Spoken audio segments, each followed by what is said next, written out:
Hello, everybody. So, as you know, there's two referendums coming up pretty soon. As you know, Friday is the 1st of March, and then it's the 8th, so it's not that far away, basically, from the referendum. And I'm just going to give you my thoughts, and at the end of the day, and this is just what I want to say, and I say to people, every citizen in the country who's entitled, has registered the vote, to think about it. At the end of the day, it's only my opinion that I'm giving.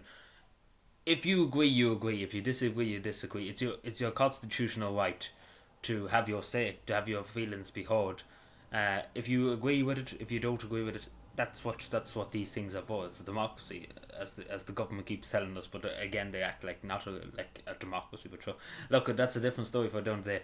But at the end of the day, what I have to say is I'd be voting no or no, and that's just straight up. I don't. First of all, the government says it's good for the good of the country, for the good of everything, for the common good. May I use that word? Because you see them just shilling, saying common good, and I get into it. There's loads of things we could talk about, 100 things, but basically, long story short, you couldn't trust them. If something's the Irish government at the moment say that something's for the good of the nation, the good of the state. If the government even proposed anything at all nowadays, I would disagree with it, because at the end of the day, you simply cannot trust the government that's in at the moment. They have shown time and time again they hate you, they hate the country. It's just plain and simple. And the same with this shebang in OTE. They don't care. They simply do not care about the Irish people. They simply do not. There's many reasons why too I'd be voting no when I get into that. But again, I won't be able to cover everything, because I'd literally be here for 3 or 4 hours if I went into detail about everything, every little thing I took issue with.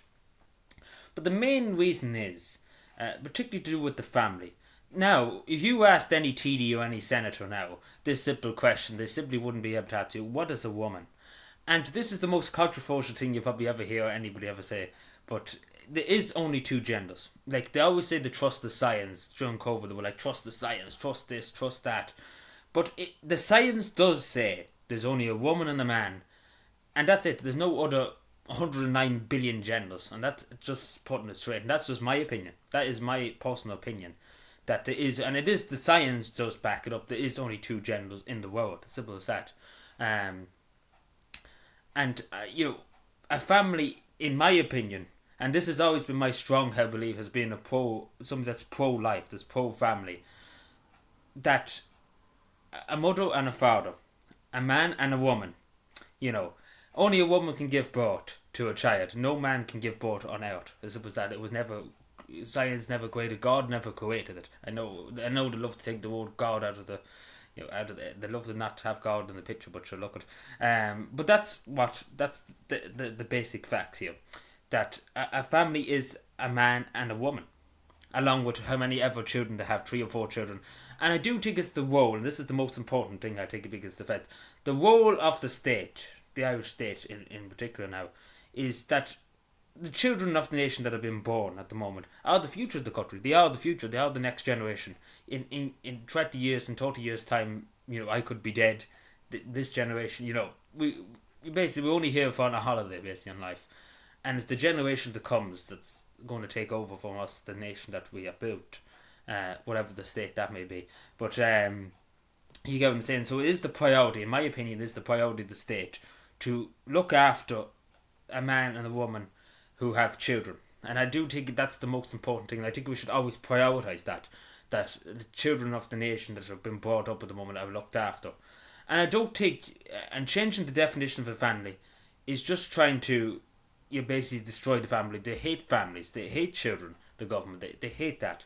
We see at the moment with the birth rates decline across Europe, etc., etc. We're not allowed to talk about that, but basically, they hate families. They generally do, because family, and this is the thing that they hate, and particularly globalists and stuff.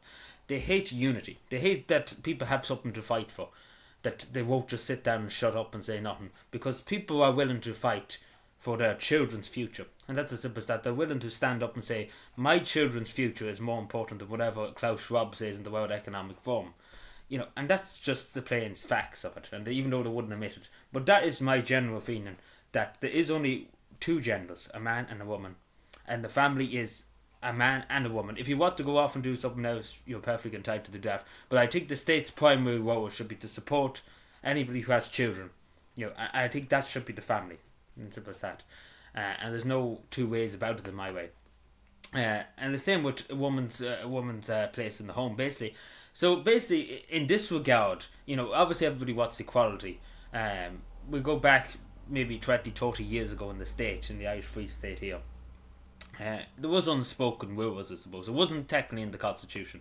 It isn't really. Like the government's own election committee have come out and said that it's not really there. And endurable relationships too. Like just thinking of that there now.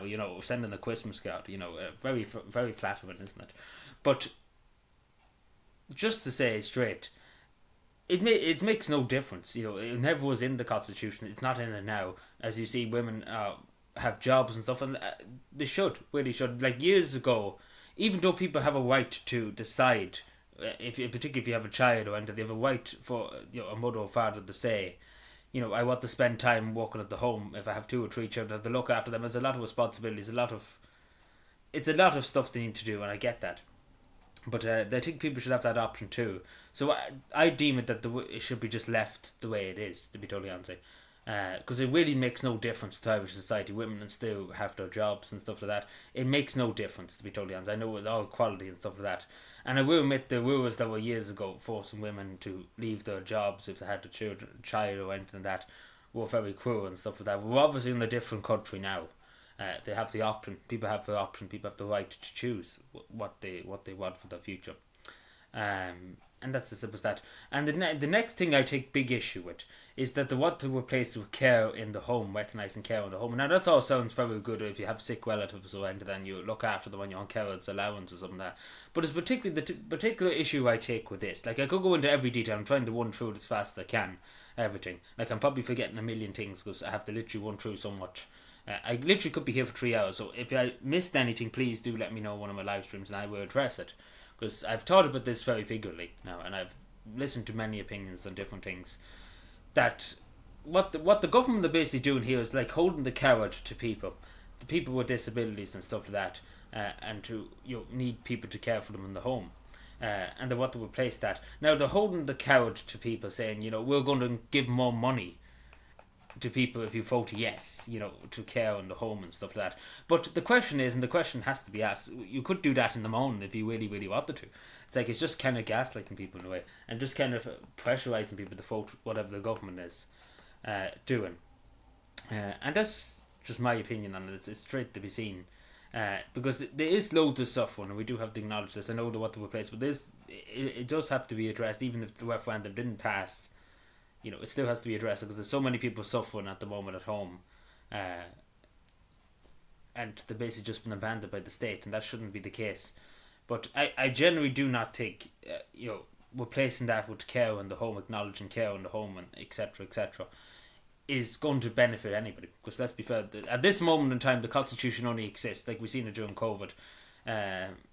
The bans and protests, etc. The government, and see with the hate speech legislation, like I don't know what constitution they're looking at, but specifically the Irish Constitution says you're entitled to like going into the hate speech thing. I know, but I'm just giving you context that the Irish Constitution that was drawn up in 1937 is very unequivocally says every citizen of the country has an entitlement to speak their mind regardless of what it is.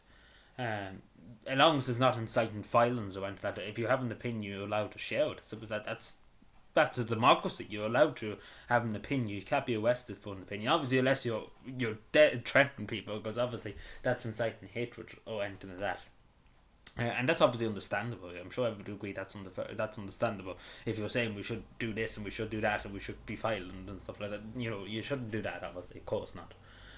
That's basically going into a tower, that's going into I don't know what to call anarchist societies, I suppose.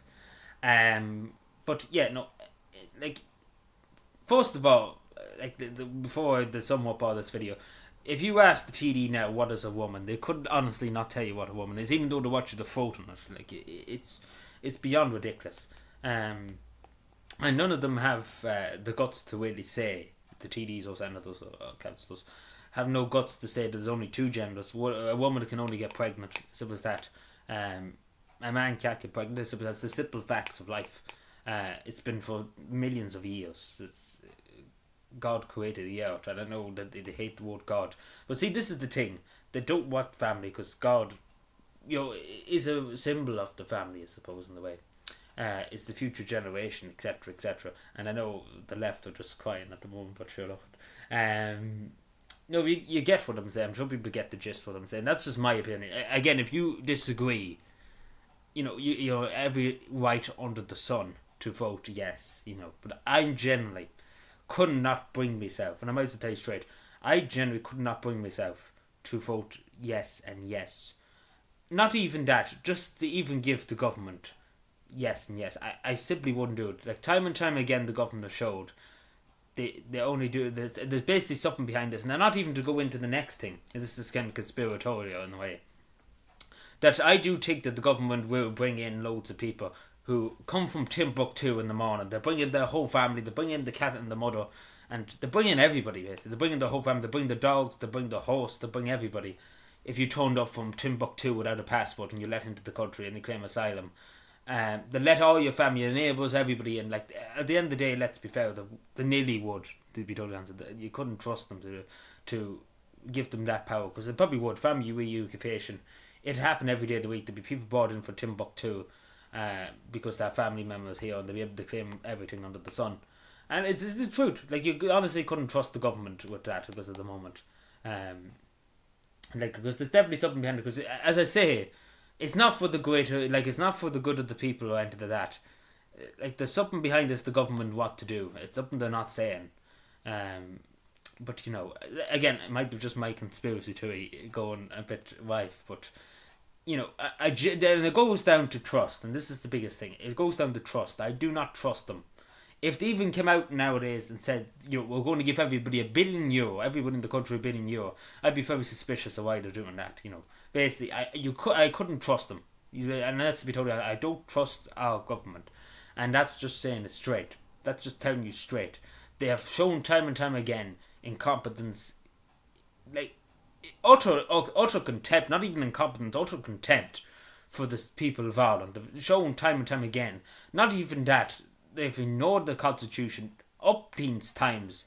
They basically just threw it in the bin for a long time, and they will throw it in the bin. If they don't like something, they just throw it in the bin and just pretend it doesn't exist, and it might go away, and and not even like I could go into every detail under the sun about everything, but it is just my general opinion, and I say it's my it is my right to hold that opinion as a citizen, as people who disagree with me have too.